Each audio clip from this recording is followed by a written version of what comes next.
tälleen yhdessä nimeltä MOK. Eli jos täällä aletaan puhumaan mokeista ja mokista, niin silloin se tarkoittaa tätä monialaista oppimiskokonaisuutta. Ja niitä muotojahan oli siinä mokissa, että sitä voidaan tehdä sitä monialaista oppimiskokonaisuutta rinnastamalla, jaksottamalla tai jonkunlaisella teemapäiväkombinaatiolla. Tai sitten on pitempikestoisia oppimiskokonaisuuksia ja semmoisia erilaisista oppiaineista integroituja kokonaisuuksia. Ja tuolla esimerkiksi esiopetuksessa siellähän ei tarvitse nyt oikeastaan tehdä minkäänlaista erillistä suunnitelmaa, koska yleensä siellä opetetaan kokonaisopetuksena muutenkin. Se opetus on semmoista kokonaisvaltaista. Ja tämä monialainen oppimiskokonaisuus ei ole nyt oikeastaan mitään uutta, ja senhän me ollaan kaikki huomattu, kun sitten on ollut puhetta.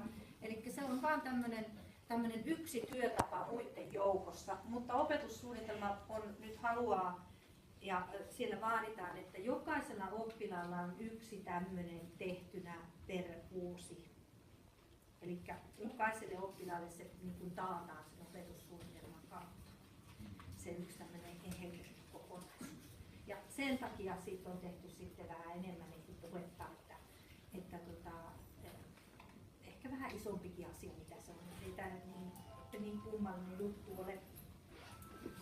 Ja tavoitteita siinä on sitten, että saataisiin semmoinen oppilaalle semmoinen eheä, kiva musiikki, niin eheämpi kokonaisuus jostakin asiasta. Ja tavoite on myöskin se, että se olisi se asia, mikä tulisi, mikä tutkittaisiin, että se olisi sieltä oppilaista lähtöisin. Se ei olekaan sellainen, että me nyt keksitään, että opettaja kuultaa, että nyt tutkitaan vaikka tätä koivupuun kasvua tänä vuonna.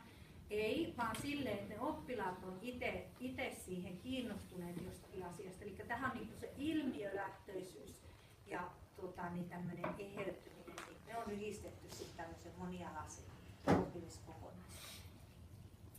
Ja mutta se kuitenkin sen pitäisi liittyä sinne opetussuunnitelmaan. Eli se ei saa olla sellainen, että heitetään tuolta jostakin kaukaa joku juttu. Ja se kohta, missä se liittyy siihen opetussuunnitelmaan, niin se on se, mikä on meille opettajille.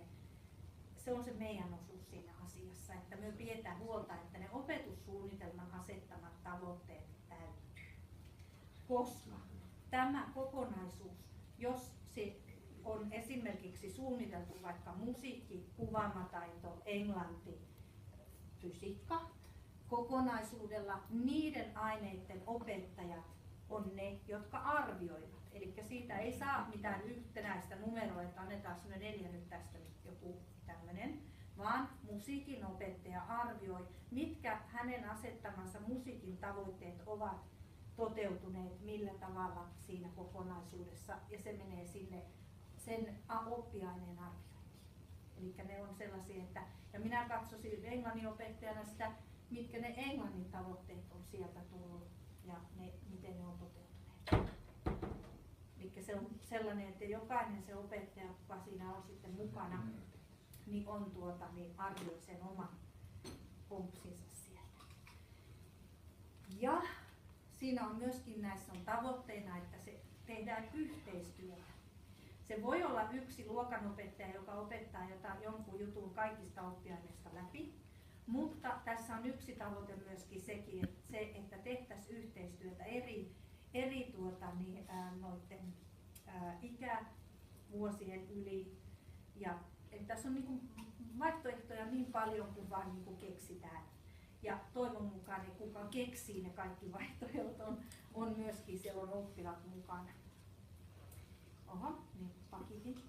Mutta minä nappasin tänne nyt tämmöisen yhden mallin tuolta Tampereelta, mikä on tehty.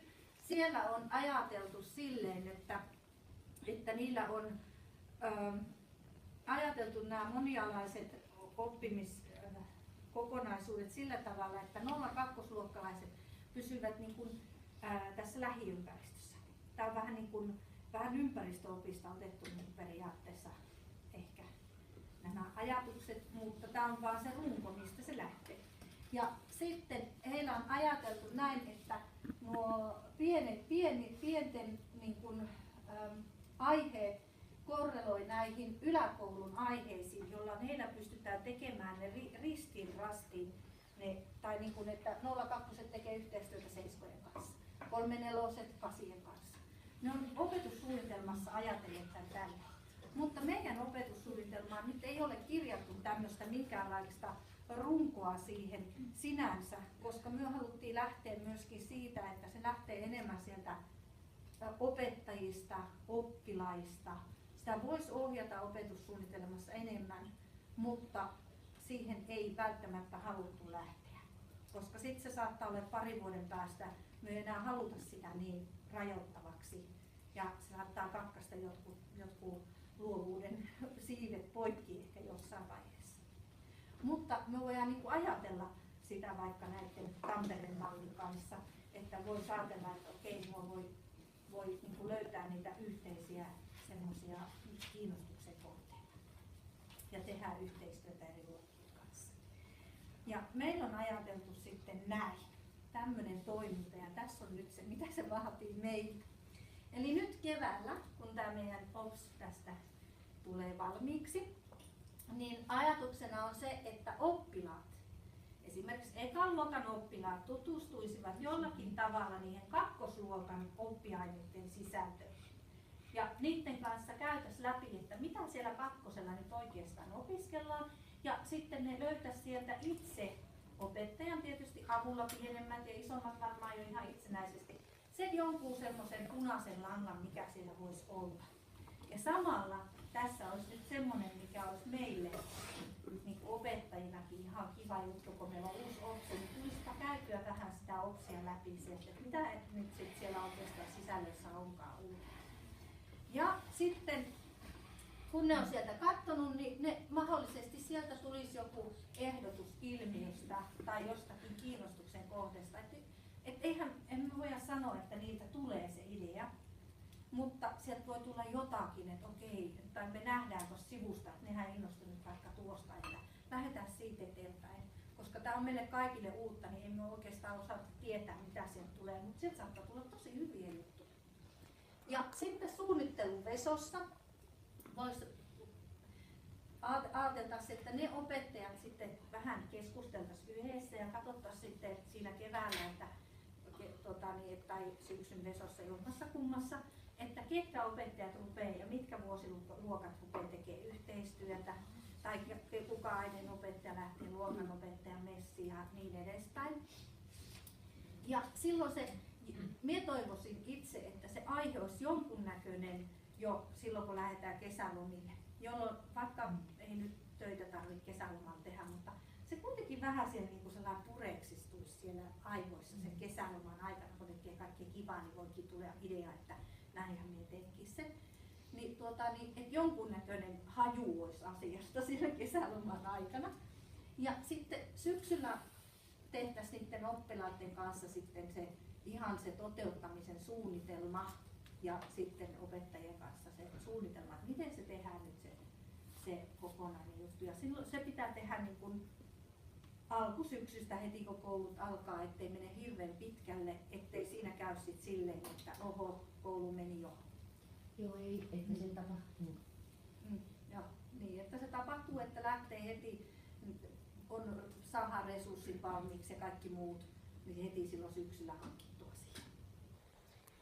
Tämmöinen oli tämä monialainen oppimiskokonaisuus ja toivottavasti tämä nyt auttaa johonkin suuntaan eteenpäin. Kiitos. Terveisiä. Vaikuttaa minusta oikein toimivalta ratkaisulta. Lähtee oppilaista ja sitten ei tullut ainakaan vielä niin kuin kovin rasittavan meitä.